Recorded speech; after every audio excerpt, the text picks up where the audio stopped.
Le Qatar s'offre le PSG. Avec 70% des parts, la société Qatar Sport Investment du prince héritier du Qatar prend le contrôle du club parisien. 30% seront conservés par Colony Capital. Coût de l'opération 50 millions d'euros.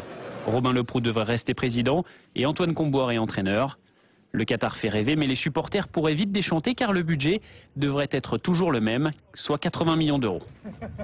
Le Qatar qui pourrait aussi peut-être perdre sa Coupe du Monde de foot prévue pour 2022. En effet, ce matin, le président de la fédération allemande demande un réexamen de la procédure d'attribution à cause de ces fameux soupçons de corruption dont nous parlait à l'instant Benjamin. Mais le Qatar, on va s'y attarder quand même un peu ce matin, Ronald, parce qu'on a pas mal de questions. Notamment celle-ci, pourquoi ce pays de la péninsule arabique, petit pays, pourquoi a-t-il opté pour une stratégie très agressive d'implantation en Occident? On vient de le voir avec le PSG, notamment via ces différents fonds d'investissement. La réponse est avec Philippe Salvador et Sébastien Savoie.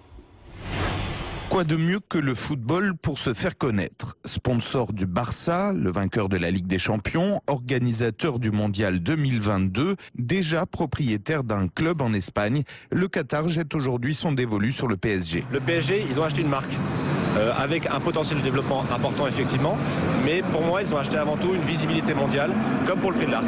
Le prix de l'Arc de Triomphe, racheté et rebaptisé Qatar Prix de l'Arc de Triomphe. Les Qataris sont aussi présents dans le handball ou le rugby, le sport comme vitrine internationale. L'Émirat en a les moyens. Il détient la 3e réserve de gaz de la planète. Assis sur un épais matelas de pétrodollars, ses fonds souverains investissent à tout va. 10 milliards en Égypte, 5 milliards en Grèce, dans les plus grandes sociétés de la planète, avec un petit faible pour le luxe français. Ce sont les bijoux, ce sont les parfums, mais ce sont aussi des hôtels, des palaces, des haras, des châteaux, bien évidemment, ou des maisons de maître. On l'a vu encore récemment avec des immeubles somptueux, magnifiques du XVIIe siècle, achetés sur l'île Saint-Louis, par exemple. Des investissements immobiliers d'autant plus intéressants que les Qataris, très courtisés, bénéficient d'exonération fiscale en France.